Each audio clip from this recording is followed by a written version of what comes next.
Walmart Managerial Economics.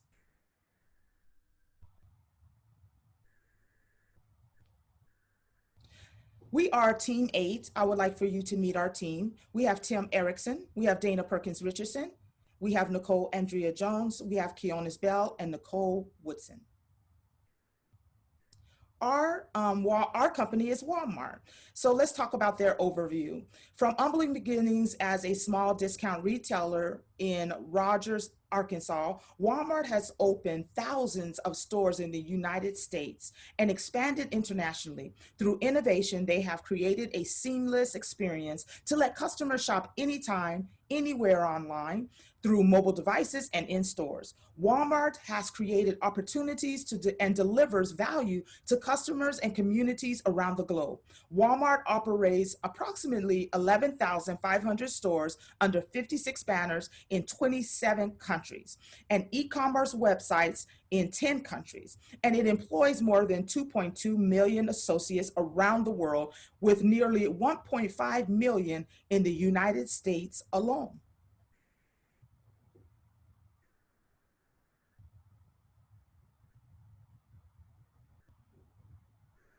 Now, looking at the key highlights for 2020, Walmart has a next day delivery service, and it's the operating cash flow is about 25 billion in revenue for this year. For this year alone, they're generating $524 billion.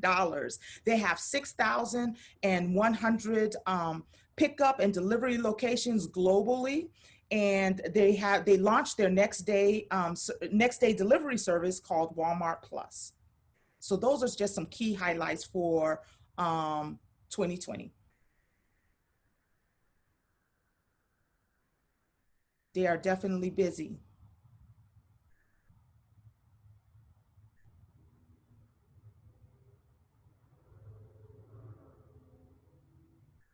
Now, taking a historical view of Walmart, Walmart started in 1962 as a discount store, and they sold electronics, apparel, toys, home furnishings, health, beauty, hardware, and the size of the store was usually about 106,000 square feet. It had 200 associates.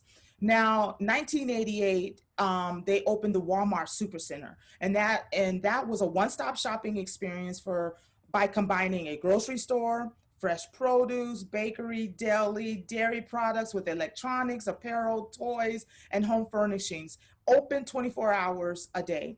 182,000 was the size of it, and it employed about 300 associates. Later on, a decade later in 1998, they established a smaller footprint and called it the neighborhood market. And that was for communities in need of a pharmacy, affordable groceries, merchandise, smaller store, 38,000 square foot with about 100 associates at those smaller stores. And I have probably visited every single one of them, except for the discount store.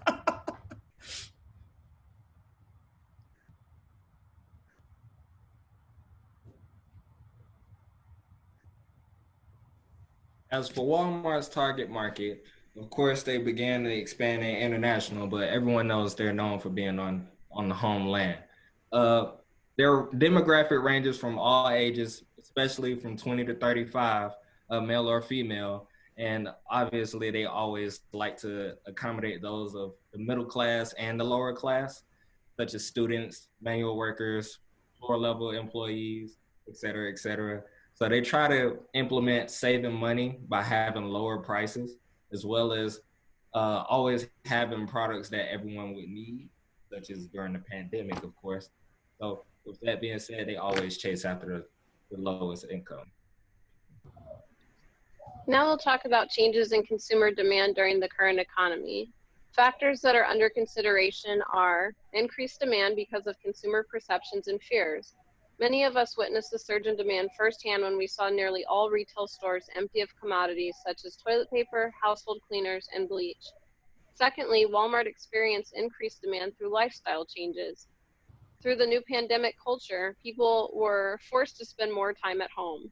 Demand increased for entertainment items such as bicycles, sidewalk chalk, and big screen TVs as people realized their lifestyle would shift to more time at home.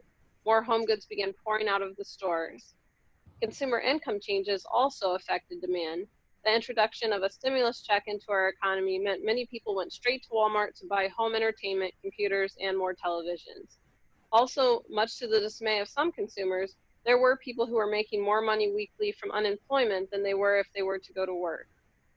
So now we'll take a look at how Walmart reacted on the supply side to stabilize their store. Walmart executed extreme supply chain management. This was evidenced by Walmart responding almost more quickly than any other retailer to get the shelves restocked. With one of the greatest supply chains in the world, they were quick to get toilet paper, among other items, back into the stores. Walmart is still instituting shorter store hours from an original 24 hours or midnight in some areas to instead now 8 to 8:30. During protests, some Walmarts were closing as early as 5 p.m. to protect supplies from potential mayhem and looters. Also, Walmart had to institute quantity restrictions to stop some consumers from bulking up to proportions that caused shortages for others. Although it was and has been a difficult time for the company, their efforts to create a safe environment to supply consumers with needed goods during crisis falls back on their commitment to customer focus as well as reinforcement of the company's core values. Now I'll pass it back to Dana. We're going to talk about the market structure. In a world where most retailers are categorized as having a monopolistic competition market structure, Walmart appears to have an oligopoly market structure where there are other competing firms. Nonetheless, Walmart has a competitive advantage over other firms through lowering its prices and therefore driving up sales of its commodities where others cannot do it. So we do consider them an oligopoly living in a monopolistic competition world. Say that 10 times over and over again.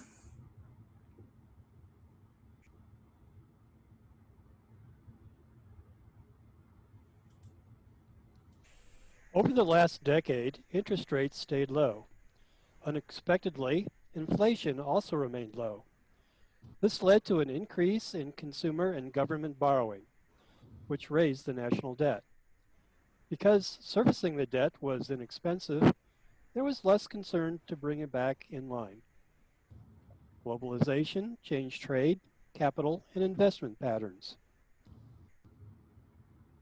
As the last decade closed, income and wealth inequality led to a rise of economic populism. This led to the Occupy Wall Street movement. It petitioned authorities with social, economic, and environmental concerns. The last decade experienced continued globalization. President Trump launched a trade war to pressure Beijing to make changes to its economic system. The COVID pandemic destroyed a decade of job growth in 1 month. In response, Congress passed the CARES Act. This significantly raised the national debt. Next slide, Dana. Well, how did this situation affect Walmart? Walmart has done very well over the last decade. The emergence of Amazon prompted the expansion of its e-commerce division. The low inflation rate limited price increases. This slowed the ability to raise capital for technology improvements and the expansion of home delivery services. Walmart became entangled in the wealth distribution controversy. It was heavily criticized for paying its employees less than a living wage. Walmart reluctantly raised its minimum wage to $15 an hour in 2017. Next slide, Dana. The strength of the dollar hindered Walmart's expansion into China. Chinese consumers were reluctant to pay high prices for international brands. Walmart's aggressive expansion into foreign markets was facilitated by globalization. Better interlinking between currency makers over the last decade allowed Walmart to easily move money. Next slide. Last decade's buildup of e-commerce capacity has paid off well. Walmart's online sales increased 97% during the pandemic lockdown and are expected to remain strong. Their $98 per year membership for grocery delivery is an additional revenue stream attributed to changing economic conditions.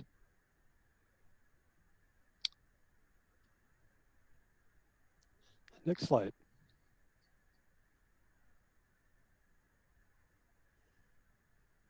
Walmart's projections should always be centered around the customer. In today's time, of course, everything works around e-commerce and the internet. Therefore, Walmart should enforce their new Walmart Plus. Walmart Plus is a direct response to Amazon Prime, and it will be, of course, announced this year, but it was derailed by the pandemic, of course. So with that, they still would implement it maybe next time this year, around maybe December, of course, with Black Friday. But they upped the price to $98 per year. This would allow customers to have unlimited delivery of groceries and products from Walmart stores, as well as discounts on gas. Now, also, projections for their customer satisfaction will also go up because everyone knows Walmart has a certain history of customer satisfaction. But if Walmart can take advantage of their Walmart Plus, they'll definitely have a very optimistic point of view for the future.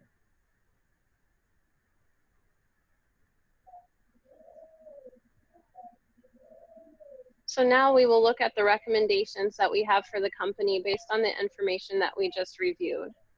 As Kionnis was just speaking about with Walmart Plus, it's going to be key that Walmart institutes that Walmart Plus is as big and robust as Amazon is in order to compete head-to-head with Amazon.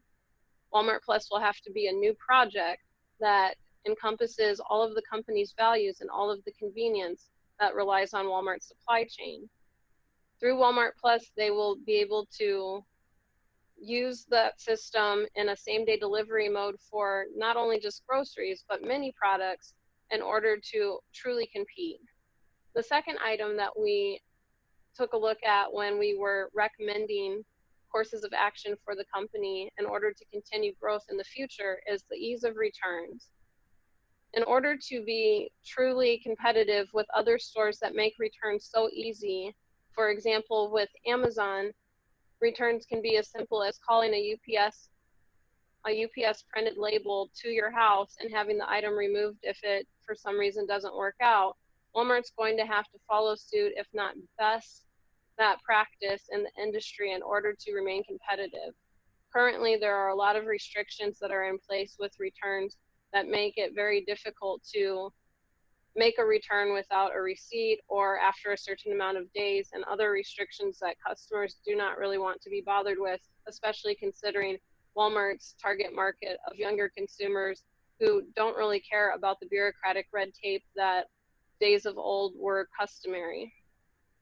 So the ease of returns is going to become very key in making sure that Walmart remains competitive in the market. Third, and perhaps most importantly, the customer service is going to have to return to a level that is reminiscent of days of old. If the customer service can be closer to the model that Walton introduced when the store first was instituted, Walmart can face their eroding company culture and get additional candidates into the pool that will truly care about the company and not personify the stereotypes of Walmart employees being despondent or uncaring. So with customer service returning back to the head of the company and trickling down all the way through the hierarchy, Walmart's recommendations include those 3 items, and that is what we feel would be best in order to create the most competitive environment for Walmart as they look towards the future.